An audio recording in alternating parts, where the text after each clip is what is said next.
యోబు గ్రంథం 1వ అధ్యాయం 4వ వచనం. అతని కుమారులందరూ వంతుల చొప్పున అనుదినము ఒకరికొకరు తమ తమ ఇండ్లలో విందు చేయనై కూడినప్పుడు తమ ముగ్గురు అక్క చెల్లెండ్రు తమతో కలిసి అన్నపానములు పుచ్చుకొనవలనని వారిని పిలిపించుచు వచ్చింది. స్తోత్రం చెప్పండి. హల్లెలూయా. జాగ్రత్తగానండి. యోబు యొక్క 10 మంది పిల్లల్లో ఏమండి భిన్నాభిప్రాయాలు ఉన్నాయా? భేదాభిప్రాయాలు ఉన్నాయా? తగువులు ఉన్నాయా? కొట్లాట్లు ఉన్నాయా? ఏమండి యాకోబు యొక్క 12 మంది పిల్లల్లోనే తగువులు ఉన్నాయి, కొట్లాట్లు ఉన్నాయి. ఒకడంటే ఒకడికి వల్లేదు. చివరికి ఆ 11వ వాడిని పట్టుకెళ్ళి గోతులో పడేశారు. చంపేయాలని ఆలోచనలు కలిగి ఉన్నారు లేదా? అమ్మేశారు. అన్నదమ్ములకే పడట్లేదు. యాకోబు కన్నా 2 పిల్లల్లోనే ఒకడికొకడు పడక 20 సంవత్సరాలు కత్తులు పట్టుకొని తిరిగారు.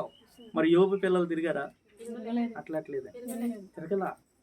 స్తోత్రం చెప్పండి. తిరగలేదండి. యోబు పిల్లలు ఒకడింట్లో విందు చేస్తుంటే మిగిలిన 9 మందిని పిలుచుకునే వాళ్ళంట. ఐక్యతతో ఆడపిల్లలను కూడా ఇంటికి పిలిచి విందులో పార్టిసిపేట్ చేసే విధంగా చేసేవారంట. వారు అక్క చెల్లెళ్ళను పిలుచుకునేవారంట. హల్లెలూయా. ఎంత ప్రేమ ఐక్యతతో ఆ కుటుంబాన్ని తల్లిదండ్రులు నడిపించుకున్నారు చూడండి. తల్లి ఎంత బాగా పిల్లలకు నేర్పించుకుందో చూడండి. స్తోత్రం చెప్పండి. హల్లెలూయా. ప్రియ తల్లి, ఈరోజు యోబు భార్య వలె నువ్వు ఉండాలని నేను కోరుకుంటున్నాను. ఏ విషయంలో? నీ పిల్లలను పెంచుకునే విషయంలో. ఏ విషయంలో? నీ భర్తను సపోర్ట్ చేసే విషయంలో. మంచి విషయాల కొరకు నీ భర్తను నడిపించే విషయంలో అమ్మా నువ్వు యోబు భార్యలాగా ఉండాలని నేను కోరుకుంటున్నాను. ప్రభుకి స్తోత్రం చెప్పండి. గట్టిగా చెప్పండి. హల్లెలూయా. 3వ మాటను నేను మీకు జ్ఞాపకం చేస్తానండి. 3వ మాట, ఈ స్త్రీ ఆస్తిని ప్రేమించిన స్త్రీ కాదు. వింటున్నారా? ఏమండి ఈ ఊజు దేశంలో యోబు అనే ఒకడున్నాడు. అతని వంటి వాడు ఆ దేశంలో ఎవ్వడూ లేడని 3వ వచనంలో రాయబడింది. ఎందుకని? అతని యొక్క ఆస్తి అతనికి 7,000 గొర్రెలు, 3,000 ఒంటెలు, 500 జతల ఎడ్లు, 500 ఆడగాడిదలు కలిగి బహుమంది పనివారు అతనికి ఆస్తిగా ఉండెను గనక తూర్పు దిక్కు జనులందరిలో అతడే గొప్పవాడిగా ఉండెను. హల్లెలూయా. గట్టిగా స్తోత్రం చెప్పండి. ఎవరి ఇంత గొప్ప స్థితిలో ఉన్నటువంటి వాడికి భార్యగా ఉండి కూడా ఈమెన్నడూ ఆస్తిని ప్రేమించిన స్త్రీ కాదు, డబ్బును ప్రేమించిన స్త్రీ కాదు. నేటి సమాజం ఎలా ఉందో తెలుసా? దేవుని బిడ్డలారా, ఆస్తులను చూసి పెళ్లిళ్ళు చేసుకుంటున్నారు. దేని చూసి మాట్లాడలేదు. ఆస్తి పాస్తులను చూసి పెళ్లిళ్ళు చేసుకుంటున్నారు. అందాన్ని చూసి పెళ్లిళ్ళు చేసుకుంటున్నారు. హల్లెలూయా. ఈమె ఆస్తిని ప్రేమించిన ఆమె కాదు, అందాన్ని ప్రేమించిన ఆమె కాదండి. గట్టిగా స్తోత్రం చెప్పండి. ఎందుకయ్యా నీకు ఎట్లా తెలుసు అంటే, దేవుని బిడ్డలారా 13 నుంచి 17 వచనాలు చదివితే ఒక్క రోజులోనే ఆస్తి మొత్తం పోయింది. అమ్మా ఎన్ని రోజుల్లో? ఉన్నదంతా పోయింది మొత్తం. గాడిదలు పోయినాయి, గొర్రెలు పోయినాయి, ఒంటెలు పోయినాయి, ఏమండి అన్ని పోయినాయి. పని వాళ్ళు పోయారు, బిల్డింగ్లు అన్నీ కూలిపోయినాయి. ఒక్క రోజులో నడి రోడ్డు మీదకి వచ్చి నిలబడిన యోబు భార్య యోబుతోనే ఉంది. స్తోత్రం చెప్పండి. మాట్లాడలేదు. హల్లెలూయా. అమ్మా వింటున్నారా? ఆస్తి పోయినా ఈమె ఆలోచన మారలేదు. ఆస్తి పాస్తులు పోయినా ఈమె ఇక నువ్వు నాకెందుకురా అన్నట్టుగా యోబును వదిలేసి పోలేదు. ఈమె యోబు భార్య ఆస్తిని ప్రేమించిన ఆమె కాదు. ఏమండి దేవుడు ఏర్పాటు చేసిన వివాహ బంధాన్ని ప్రేమించిన ఆమె. స్తోత్రం చెప్పండి. నేటి దినాల్లో ఏమండి దేవుడిచ్చినటువంటి బంధానికి విలువ లేదు, ఆస్తికే విలువ. వివాహ బంధానికి విలువ లేదండి, ఆస్తులకే విలువ. హల్లెలూయా. ఈ లోకంలో ఉన్న పేరు ప్రఖ్యాతులకే విలువ, అందచందాలకే విలువ. ఎందుకండి మన ఊర్లోనే ఏమండి జరిగినటువంటి ఒక సాక్ష్యం మీ అందరికీ తెలిసిందే కదా. ఒక 10 సంవత్సరాల క్రిందట జరిగింది ఇది. ఏమండి ఒక ముస్లిం సహోదరి ఒళ్ళంతా భయంకరమైనటువంటి ఎంత గడ్డలు వస్తే భర్త నీ దగ్గర భయంకరమైన వాసన వస్తుంది, నీ యొక్క అందం అంతా పోయింది, నువ్వు నాకు వద్దని వదిలేసి పోలేదా? మీకు తెలుసుగా పేరు. స్తోత్రం చెప్పండి. హల్లెలూయా. తర్వాత కాలంలో ఆమె ప్రభువు దగ్గరికి వచ్చినప్పుడు దేవుడు ఆమెను బ్రతికించాడు, దేవుడు ఆమెను విడిపించుకున్నాడు. ఈరోజు ఏమండి అందం ఉంటేనే భార్యాభర్తల బంధాలు నిలబడుతున్నాయి, ఆస్తిపాస్తులు ఉంటేనే భార్యాభర్తల బంధాలు నిలబడుతున్నాయి. ఎప్పుడు పనికి వెళ్ళేటటువంటి భర్త పనికి వెళ్ళకుండా ఒక 10 రోజులు ఇంట్లో కూర్చోమను, భార్య మాటలు మారిపోతాయి. అంతకుముందు ఏవయ్యా టీ పెట్టి రమ్మంటావా అంటది, తర్వాత రోజు ఏమండి టీ పెట్టమ్మంటే పని పాట లేకుండా ఇంట్లో కూర్చొని టీ కావాలా నీకు అంటారు. ఏమైంది ప్రేమ చెప్పండి? చల్లారిపోతే మాటలు మారిపోతాయి. స్తోత్రం చెప్పండి. వాస్తవమా కదా? వాస్తవమే. ఇలా అన్నం ఉన్నంతసేపే, ఆస్తి ఉన్నంతసేపే, ఏమండి కొత్తగా ఉన్నంతసేపే ప్రేమ అనేది. కానీ యోబు భార్య 10 మంది పిల్లలైనా, ఆస్తి అంతా పోయినా, పిల్లలను కోల్పోయినా ఆమె మాత్రం భర్తతోనే నిలబడింది. స్తోత్రం చెప్పండి, గట్టిగా చెప్పండి. ఏమండి ఈ మాటలో నేను చెప్పేది, ఈమె ధనాన్ని ప్రేమించిన స్త్రీ కాదు, భర్తను ప్రేమించిన స్త్రీ, దేవుడిచ్చిన వివాహ బంధాన్ని ప్రేమించిన స్త్రీ. ఓ బిడ్డ, దేవుని సన్నిధికి వస్తున్నావు, నీ భర్తను భర్తగానే ప్రేమించవు. అతను తెచ్చే జీతం వైపు కానీ, అతను తెచ్చేటటువంటి ఏదేదో వాటి వైపు కానీ నువ్వు చూస్తే ఒకనొక రోజున కాలు చేయాలలేని పరిస్థితుల్లో అవి రావు. అప్పుడు నీ భర్త మీద నీకు ప్రేమ ఉండదు. హల్లెలూయా. వాక్యం చెప్తుందండి, మనిషి పై రూపాన్ని చూడకూడదు, అంతరంగాన్ని చూడమని దేవుడు చెప్తాడు. ప్రభుకి స్తోత్రం చెప్దామా? హల్లెలూయా. తర్వాత మాటను నేను మీకు జ్ఞాపకం చేయాలని అనుకుంటున్నాను. ఏమండి 4వ మాటగా నేను జ్ఞాపకం చేస్తున్నాను. ఈ యోబు యొక్క భార్య బహుధైర్యం కలిగిన స్త్రీ. ఏంటి చెప్పండి? గొప్ప ధైర్యవంతురాలు. మీకు ఎలా తెలుసన్నా? ఈ 18-19 వచనాల్లో యోబు పిల్లలు 10 మంది పిల్లలు ఒకేసారి చచ్చిపోయారు. ఒక్కరు చచ్చిపోతేనే ఇప్పటికీ పాపం అక్క కోలుకోలేదు కదా. రేణుకక్క ఇప్పటికీ కోలుకోలేకపోతుంది. గుర్తొచ్చినప్పుడల్లా, అవునా కదండి? అట్లాట్లేదు. స్తోత్రం చెప్పండి. మర్చిపోలేకపోతుంది. కానీ 10 మంది పిల్లల్ని ఒకేసారి కోల్పోతే ఈమె ఎంత మాత్రం కృంగిపోలేదండి.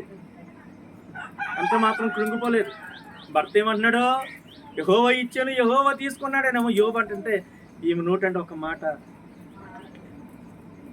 ఏమండి ఆస్తి పోయినప్పుడు మాట్లాడిందా? చెప్పండి. దేవుని బిడ్డలారా, పిల్లలు పోతే మాట్లాడిందా? హల్లెలూయా. మరి ఈమె ధైర్యం ఏంటండి? ఈమె ధైర్యం ఆస్తి కాదు, ఈమె ధైర్యం పిల్లలు కాదు, తన భర్తే తన ధైర్యం. ఎన్ని పోయినా నా భర్త ఉన్నాడు రా. స్తోత్రం చెప్పండి, గట్టి చెప్పండి. ఎంత గొప్ప భార్య అండి. అర్థమైందా? దేవుని బిడ్డలారా, జాగ్రత్తగా వినండి. అందుకే తన భర్తకి అనారోగ్యం రాగానే ఈమె నోరు బయటకు వచ్చింది. ఇప్పుడు ఆస్తి పోయినప్పుడు వచ్చిందా? పిల్లలు పోయినప్పుడు వచ్చిందా? లేదండి.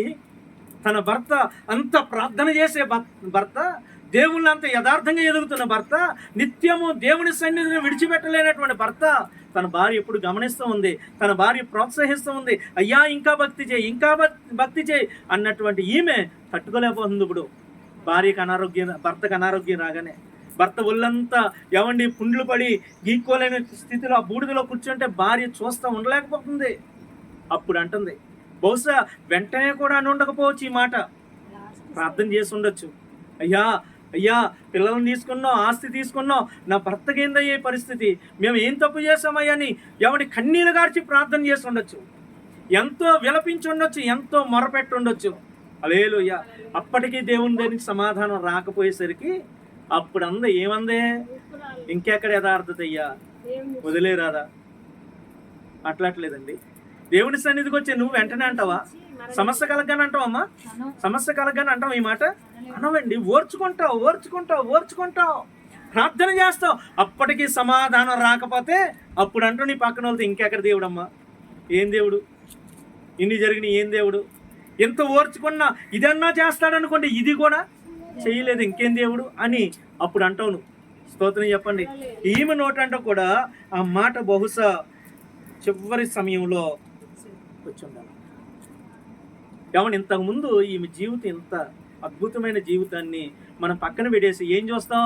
తెల్ల కాగితం మీద ఎక్కడో చిన్న మచ్చ ఉంటే ఆ మచ్చే చూసినట్టు, ఏమండి ఎక్కడ యథార్థ, వదిలే దేవుని దూషించి మరణంగా అన్న మాట పట్టుకొని ఈమెను ఒక భక్తిహీనురాల్లాగా ట్రీట్ చేస్తూ ఉంటారు. ఈమె ఒక పనికి మాలిన దాని కింద లోకం ఈమెను చూస్తూ ఉంది. కాదు దేవుని బిడ్డ, ఈమె ఓర్చుకుంది. సహనం కలిగినటువంటి స్త్రీ, ధైర్యం కలిగిన స్త్రీ, మంచి తల్లి, మంచి భార్య. ఆస్తిని ప్రేమించినామె కాదు, ఎవరిని అందాన్ని ప్రేమించినామె కాదు, దేవుడిచ్చిన వివాహ బంధానికి లోబడినటువంటి స్త్రీ, భర్తను ప్రోత్సహించిన స్త్రీ. హల్లెలూయా, హల్లెలూయా. మీకు ఒక మాటను నేను మీకు జ్ఞాపకం చేస్తాను. అరే మాట్లాడకూడదు, ఒక చిన్న మాటను జ్ఞాపకం చేస్తాను దేవుని బిడ్డలారా, ఒక చిన్న మాటను జ్ఞాపకం చేస్తాను. అసలు ఈ 2వ అధ్యాయం 9వ వచనంలో ఉన్న మాటను గనక మనం ఆలోచన చేస్తే ఒకసారి చూడండి.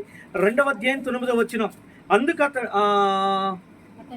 అతని భార్య వచ్చి, నీవు ఇంకను యథార్థతను వదలక ఇందువా దేవుని దూషించి మరణము కమ్ము అనేను. స్తోత్రం చెప్పండి. ఏమండి, మన తెలుగు బైబిల్లో గ్రీకు తర్జుమా, ఏం తర్జుమా? తర్జుమా అంటే ట్రాన్స్లేట్, అంటే గ్రీకు భాషలో ఉన్నదాన్ని తెలుగు భాషలోనికి అనువదించారు.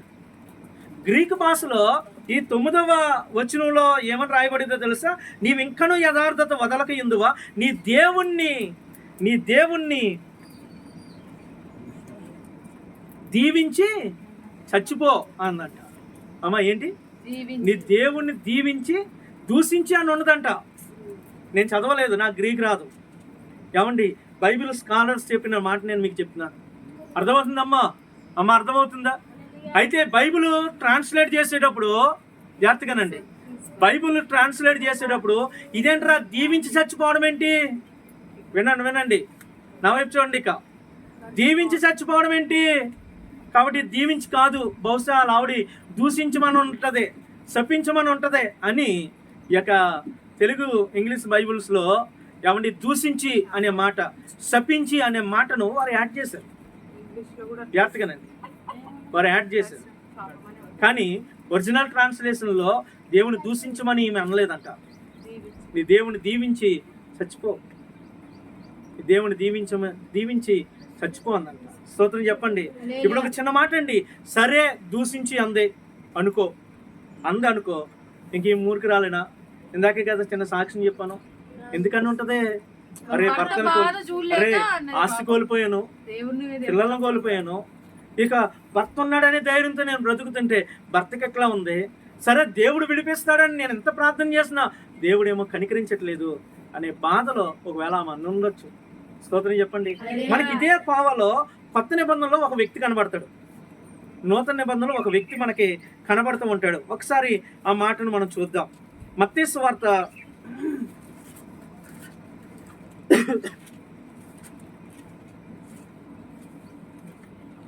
16వ అధ్యాయము 21వ వచనం నుండి ఒకసారి చదువుదాం. అప్పటి నుండి తాను యెరూషలేమునకు వెళ్ళి పెద్దల చేతను, ప్రధాన యాజకుల చేతను, శాస్త్రుల చేతను అనేక హింసలు పొంది చంపబడి 3వ దినమున లేచుట అగత్యమని యేసు తన శిష్యులకు తెలియచేయ మొదలు పెట్టగా పేతురు ఆయన చెయ్యి పట్టుకొని, ప్రభువా అది నీకు దూరమగును గాక, అది నీకెన్నడూను కలగదని ఆయన గద్దింపసాగెను. అయితే ఆయన పేతురు వైపు తిరిగి, సాతానా నా వెనుకకు పొమ్ము, నీవు నాకు అభ్యంతర కారణమై ఉన్నావు, నీవు మనుషుల సంగతులనే తలంచుచున్నావు గాని దేవుని సంగతులను తలంచక ఉన్నావని పేతురుతో చెప్పాను. స్తోత్రం చెప్పండి. అమ్మా పేతురుతో ఏమన్నాడు యేసు ప్రభు? సాతానా పోనా వెనకన్నాడు. అంటే ఇప్పుడు పేతురు సాతానా మాట్లాడలేదు. యోబు తన భార్యతో ఏమన్నాడు? మూర్ఖురాలు లాగా నువ్వు మాట్లాడొద్దు అన్నాడు. అంటే యోబు భార్య మూర్ఖురాలనా? మాట్లాడలేదండి. కాదు దేవుని బిడ్డలారా, యోబు భార్య మూర్ఖురాలు కాదు, భక్తి కలిగిన స్త్రీ. యోబు భార్య మూర్ఖురాలు కాదు, అవిశ్వాసురాలు కాదు. దేవుని బిడ్డలారా, బాధ్యత కలిగినటువంటి తల్లి. స్తోత్రం చెప్పండి. యోబు భార్య అవిశ్వాసురాలు కాదు, లోక సంబంధమైన కోరికలు కలిగిన స్త్రీ కాదు, డబ్బును ప్రేమించిన ఆమె కాదు, భర్తను ప్రేమించిన స్త్రీ, కుటుంబ వ్యవస్థను ప్రేమించిన స్త్రీ. హల్లెలూయా. ఏమంటే యోబు భార్య పిరికితనం కలిగింది కాదు, పారిపోయే లక్షణం కలిగింది కాదు. ఏమంటే తన కళ్ళ ముందే ఆస్తిపోయిన, పిల్లల పోయిన ధైర్యంగా తన భర్తకు అండగా నిలబడినటువంటి స్త్రీ. హల్లెలూయా. యోబు భార్య మూర్ఖురాలు కాదండి. యోబు భార్య దేవుని బిడ్డలారా భర్తను మంచి విషయాల్లో ప్రోత్సహించగలిగిన స్త్రీ. దేవునికి స్తోత్రం చెప్పండి, గట్టిగా చెప్పండి. ఏమండి ఇక్కడ రాయబడినటువంటి ఈ యొక్క మత్తయి సువార్తలో పేతురు గారు యేసు ప్రభు మాటకు అడ్డుపడి పేతురు గారితో యేసు ప్రభు ఏమన్నాడో శిష్యులందరితో అంటున్నాడంటే యేసు ప్రభు ఏమని, ఇదిగో మనుష్య కుమారుడు యెరూషలేముకి వెళ్తాడు, అక్కడ ఈయన పట్టుకుంటారు, పట్టుకొని శాస్త్రులు పెద్దలు అందరూ కలిసి ఆ యొక్క సిలువకు అప్పగిస్తారు, అక్కడ ఇతన్ని అనేకమైన హింసలు పెట్టి చంపుతారు, 3వ రోజున తిరిగి లేస్తాను అన్నప్పుడు పేతురు ఏమన్నాడు, అది నీకు దూరమగునుగాక. ఏమండి, అది నీకు ఎన్నడూ కలగదు అనేసి అన్నాడు. స్తోత్రం చెప్పండి. ఇప్పుడు ఇది మంచిదా చెడ్డదా? ఆ మాట మంచి మాట చెడ్డ మాట? ఏమండి చెప్పండి, చెప్పండి. ఎందుకని? అంటే దేవుడు పంపించింది ఆ రీజన్ వల్ల, దాన్ని దూరం చేస్తే మనకు విముక్తి రాదు. జాగ్రత్తగా, ఓకేనా? Very good. ప్రభు స్తోత్రం చెప్పండి. హల్లెలూయా. దేవుని బిడ్డలారా, పేతురు పాప ఏ పెద్ద పెద్ద కీడు కలిగించిన మాట ఏమనలేదు. ఆ చిన్న మాటకే సాతాను అంటావా? ఈరోజు పాస్టర్ గారు చిన్న మాట అంటే సంఘం వెనక్కి వెళ్ళిపోతున్నారు. చిన్న మాటకే సంఘాలు వదిలేసి పారిపోయే వాళ్ళు ఉన్నారు. ఇంత మాట అంటాడు అయ్యగారు. ఏ మాట అన్నాడమ్మా? ఇంతకన్నా పెద్ద మాట అన్నాడా నిన్ను? సాతానా అని ఎప్పుడైనా నీ సేవకు నిన్ను అన్నాడా? చెప్పండి. మాట్లాడలేదు. దెయ్యం పట్టునోడా అన్నాడు ఎప్పుడైనా? పేతురుతో అన్నాడు మరి యేసు ప్రభు, ఒరే దెయ్యం పట్టునోడా అన్నాడు. ఇక్కడ అదే మాట అర్థం. ఇది సాతాన్ అంటే అర్థం ఏంటి? దెయ్యం పట్టునోడా అని కాదు, ఒరే దెయ్యమా అని అర్థం. స్తోత్రం చెప్పండి. ఏమండి, ఈ మాటకే వదిలి వెళ్ళిపోతాడా? విడిచిపెట్టాడు పేతురు? వదలలేదు పెట్టలేరా? ఏమండి, విడిచిపెట్టలేదు. కాబట్టి తర్వాత కాలంలో యేసు ప్రభు తర్వాత స్థానం ఈయన తీసుకున్నాడు. సంఘం ఇతని ద్వారా కట్టబడింది. స్తోత్రం చెప్పండి. ఈరోజు చిన్న కష్టమైన పెద్ద కష్టం వచ్చినప్పుడు, ఏదైనా చిన్న మిస్అండర్స్టాండింగ్ అయినప్పుడు నువ్వు సంఘాన్ని వదిలి పారిపోకూడదు. అలా పారిపోతే నీ ఆధిక్యతను కోల్పోతావు, దేవుడు నీకు ఇవ్వాలనుకున్న ఆశీర్వాదాన్ని కోల్పోతావు. హల్లెలూయా. అయితే పేతురు ఏమన్నాడు అసలు? నీ మేలు కొరకు కదయ్యా నేనంట, అందుకని నన్ను సాతాను అన్నావని వెళ్ళిపోలా. అయ్యా ఈ శ్రమలు నీకు దూరమవును గాక అన్నాడు, ఈ కష్టాలు నీకు దూరమవును గాక అన్నాడు. అంతే కదండి అమ్మ, అంతే కదా? స్తోత్రం చెప్పండి. మరి ఎందుకని యేసు ప్రభు అంత పెద్ద మాట అన్నాడు అంటే ఒక చిన్న ఎక్స్ప్లెనేషన్ నేను మీకు చెప్తాను. పేతురు ఎందుకని ఉంటాడో, ఇది నా ఊహే అమ్మా, ఇది రియాలిటీ కాదు, ఊహ. స్తోత్రం చెప్పండి. ఏమండి, బైబిల్ చదివినప్పుడు మనం ఊహించుకోవాలా, ఇమాజినేషన్ చేసుకోవాలా. ఆ పరిస్థితుల్లో మనం కూర్చొని ఎందుకని ఉంటాడని మనం ఆలోచన చేయాలా. అప్పుడు దేవుడు నీకు నూతనమైన విషయాలు నీకు బయలుపరుస్తాడు. స్తోత్రం చెప్పండి.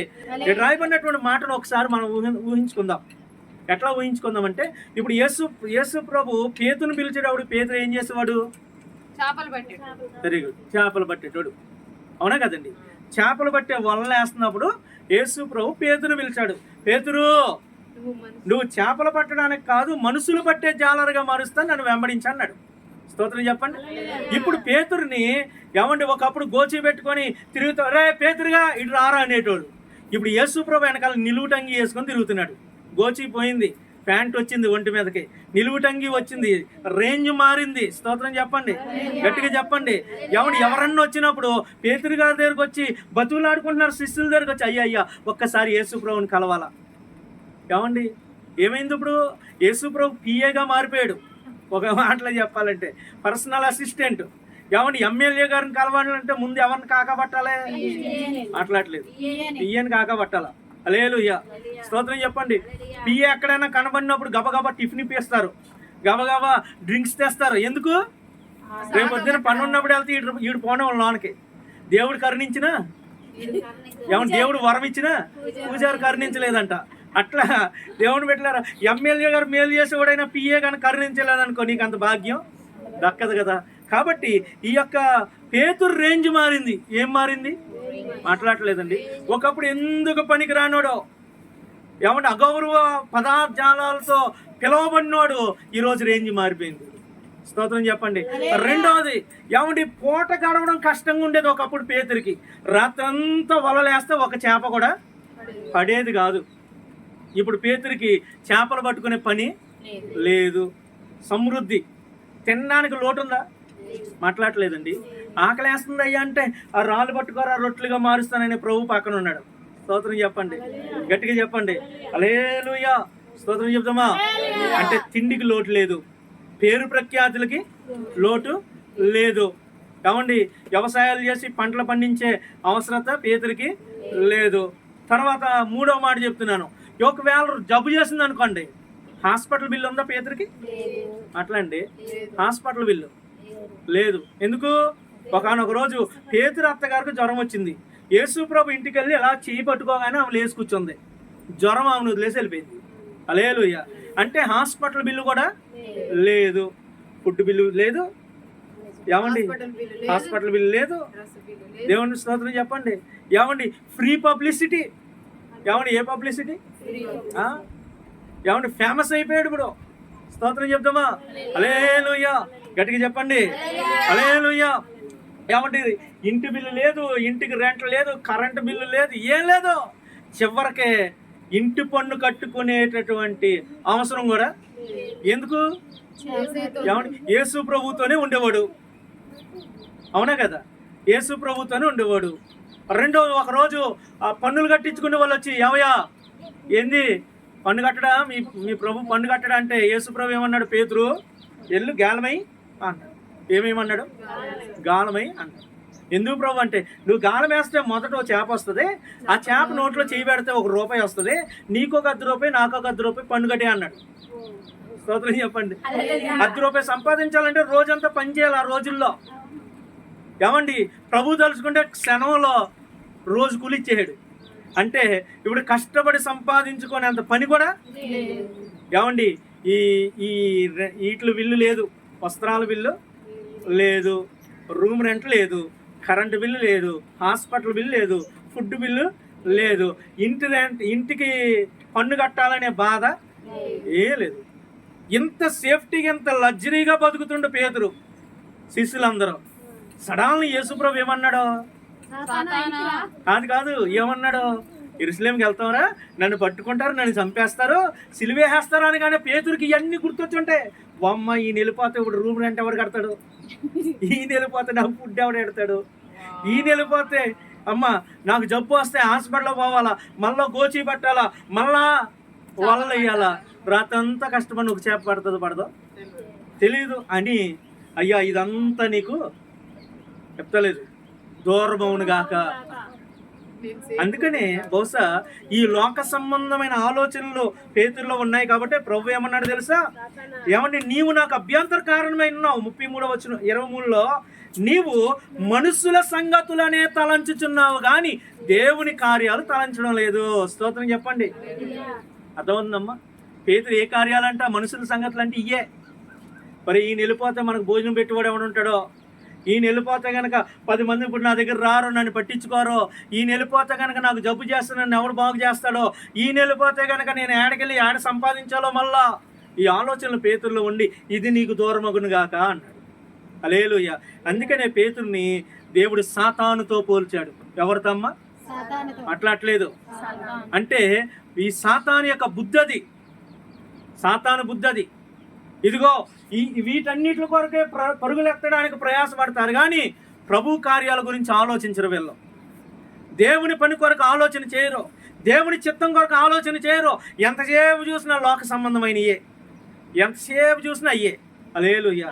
లేదు, అవి నీకుంటే కనుక దేవుడు అంటూ ఉన్నాడు అది సాతాను బుద్ధి, సాతాను లక్షణాలు అన్నాడు. ఇప్పుడు యోబు యొక్క భార్య ఈ రకమైన ఆలోచన కలిగి అనలేదు. స్తోత్రం చెప్పండి. ఇట్లా అనలేదు, అయ్యా ఎంత ప్రార్థన చేస్తున్నాను, ప్రార్థన ఎందుకంటలేదు అయ్యా, నా ఆస్తి పోయినా, పిల్లల పోయినా, భర్త ఆరోగ్యం పోయినా నేను ఎంత సహించుకుంటున్నా, నీవు నన్ను ఎందుకని కనికరించట్లేదయ్యని విసిగిపోయిన స్థితిలో ఆ మాట ఉంది. హల్లెలూయా. అంతే తప్ప ఆమె యొక్క భక్తి జీవితం ఏం తగ్గలేదు, ఆమె యొక్క విశ్వాసం ఏం సన్నగిల్లలేదు. ఆమె మూర్ఖురాలు అంతకన్నా. ఎందుకని యోబు అన్నాడు మూర్ఖురాలా అన్నాడా? మాట్లాడలేదు. మూర్ఖురాల్లా మాట్లాడతావు. అరే ఎంత భక్తి చేస్తావు, ఎంతగా దేవుని లేదుగో, ఎంతగా నువ్వు అద్భుతాలు చూస్తావు, ఆశ్చర్యకార్యాలు చూస్తావు, ఇప్పుడేంటి ఇలా మాట్లాడుతున్నావు మూర్ఖురాల్లాగా అన్నాడు తప్ప మూర్ఖురాలా అనలేదు. గుర్తుపెట్టుకోండి. ఆమె మూర్ఖురాలు అంటలేదు, మూర్ఖురాలు లాగా మాట్లాడుతున్నావు అన్నాడు అంతే. స్తోత్రం చెప్తామా? అమ్మా వింటున్నావా? నువ్వు మూర్ఖురాలు అవ్వకూడదు, మూర్ఖురాల్లాగా కూడా మాట్లాడడానికి వీలు లేదు. మన మాటలు విశ్వాసంతో మాట్లాడాలా. అలా ఉన్నప్పుడే మనము ప్రభు సన్నిధిలో ఎదగగలుగుతాం. దేవునికి స్తోత్రం. హల్లెలూయా. ప్రియమైనటువంటి దేవుని బిడ్డలారా, ఇది యోబు యొక్క భార్య చరిత్ర. యోబు భార్య యొక్క భక్తిది, యోబు భార్య యొక్క విశ్వాసం ఇది. యోబు భార్యకు బైబిల్లో దేవుడు రాయించినటువంటి ఆధిక్యత ఇది. మరి ఈరోజు నీ పరిస్థితి ఏంటి? నీ పరిస్థితి ఏంటి? మరి ఇలాంటి లక్షణాలు నీలో ఉన్నాయా? ఇలాంటి గుణగణాలు నీలో ఉన్నాయా? మరి నీవు అమ్మా, ఈ యోబు భార్య తన భర్తను భక్తి జీవితంలో ముందుకెళ్ళడానికి ప్రోత్సహించింది. మరి నువ్వు ఏ విషయాల్లో నీ భర్తను నీ భార్యను ప్రోత్సహిస్తున్నావు? నీ కుటుంబాన్ని ఏ విషయాల్లో ముందుకు నడిపిస్తున్నావు? హల్లెలూయా, స్తోత్రం చెప్పండి. హల్లెలూయా. దేవుని బిడ్డలారా, యోబు భార్య తన పిల్లలను మంచి నీతి మార్గంలో పెంచుకుంది, భక్తిపరులుగా పెంచుకుంది, పాపానికి దూరంగా పెంచుకుంది, దేవుని సన్నిధికి దగ్గరగా పెంచింది. మరి నువ్వెలా పెంచుతున్నావు నీ పిల్లల్ని? ఏమండి, వారు ఎడిపోతున్నారో, ఎక్కడికి వెళ్ళి వస్తున్నారో నువ్వు పట్టించుకుంటున్నావా? దేవుడు అడుగుతున్నాడు. హల్లెలూయా. మూడో మాటగా దేవుని బిడ్డ, యోబు భార్య ఆస్తిపోయిన ఏమండి భర్తతోనే నిలబడింది. ఆస్తిపోయినా చలించలేదు. ఆస్తిని ప్రేమించిన ఆమె కాదు. యోబు యొక్క భార్య ధైర్యవంతురాలు. ఆస్తిపోయినా పిల్లలు పోయినా ధైర్యంతో నిలబడింది, భర్తతోనే నిలిచింది. చివరి దాకా ఉంది. ఎప్పటిదాకా మాట్లాడలేదు, చివరి దాకా ఉంది. లాస్ట్లో అమ్మా యోబుకు మరలా 10 మంది పిల్లలకు అన్నాడు. ఎంతమందిని? ఎవరితో కన్నాడు? మాట్లాడలేదండి. ఒకవేళ దేవుని బిడ్డలారా, ఆమెతో కాకపోతే యోబు ఇంకో పెళ్లి చేసుకున్నాడని రాసేవాడే బైబిల్లో. అమ్మ, అర్థమైందా? ఇప్పుడు అబ్రహాము గారికి ఎంతమంది భార్యలు? ఉండండి, ఎంతమంది భార్యలు? అమ్మా, ఎంతమంది? ముగ్గురు. ఎవరెవరు? సారా. ముందు హాగర్ కాదు, ఫస్ట్ సారా, కెతూరా. ఇప్పుడు అబ్రహాము గారు కెతూరాని ఎప్పుడు చేసుకున్నాడు? వృద్ధాప్యంలో చావుకి సిద్ధంగా ఉన్నప్పుడు చేసుకున్న 6 పిల్లలు అన్నాడు. ఒకవేళ యోబు గారు కనుక అట్లానే పెళ్లి చేసుకుని ఉంటే, యోబు పలానా స్త్రీని పెళ్లి చేసుకున్నాడని ప్రభు రాయించడంటవా? అబ్రహాము కోసం రాయించిన దేవుడు ఏమండి యోబు కోసం రాయించడా? ఇప్పుడు మోసే సంఖ్యాకాండం 12వ అధ్యాయంలో కూసు దేశపు స్త్రీని పెళ్లి చేసుకున్నాడు. మరి ఆ విషయం రాయించిన దేవుడు యోబు గారు ఇంకో పెళ్లి చేసుకుంటే రాయించడంటవా? మాట్లాడలేదేంటి? తప్పకుండా రాయిస్తాడు. ఎవడు యాకోబు గారు 4 పెళ్లిళ్ళు చేసుకున్నాడు, యోబు 2వ పెళ్లి అయితే రాయించడంటవా? మాట్లాడలేదండి, రాయిస్తాడు. యోబు యొక్క భార్య అంతమైపోయింది అనుకుంటారు చాలా మంది. లేదు లేదు, నిలవబడింది. తన యొక్క జీవితంలో నిలవబడింది. మరలా తన యొక్క ఉన్నతమైన స్థితిని చూడగలిగింది. పోగొట్టుకున్నటువంటి పిల్లలకు బదులుగా మరొక 10 మందికి జన్మనివ్వగలిగింది. స్తోత్రం చెప్పండి. హల్లెలూయా. గట్టిగా చెప్దామా? నీ జీవితం స్థిరంగా ఉంటే, నీ భక్తి స్థిరంగా ఉంటే, ఏదో జరిగిన చిన్న పొరపాటును బట్టి దేవుడు నిన్ను ఎప్పుడు పక్కన పెట్టడం, నిన్ను దేవుడు విడిచిపెట్టడం. దేవుడు నిన్ను త్రోసివేయడు, కానీ నిన్ను ఫలించే స్త్రీగా మార్చగలిగిన దేవుడు, ఫలించే కొమ్మగా చేయగలిగిన దేవుడు, ఫలభరితమైన జీవితాన్ని ఇవ్వగలిగిన దేవుడు. అట్టి కృప దేవుడు ఇక్కడ కూడి ఉన్న వారందరికి, వారి కుటుంబాలకి దేవుడు దయచేయను గాక. ఆమేన్. అందరు కళ్ళు మూసుకోండి, ప్రార్థన చేసుకుందాం.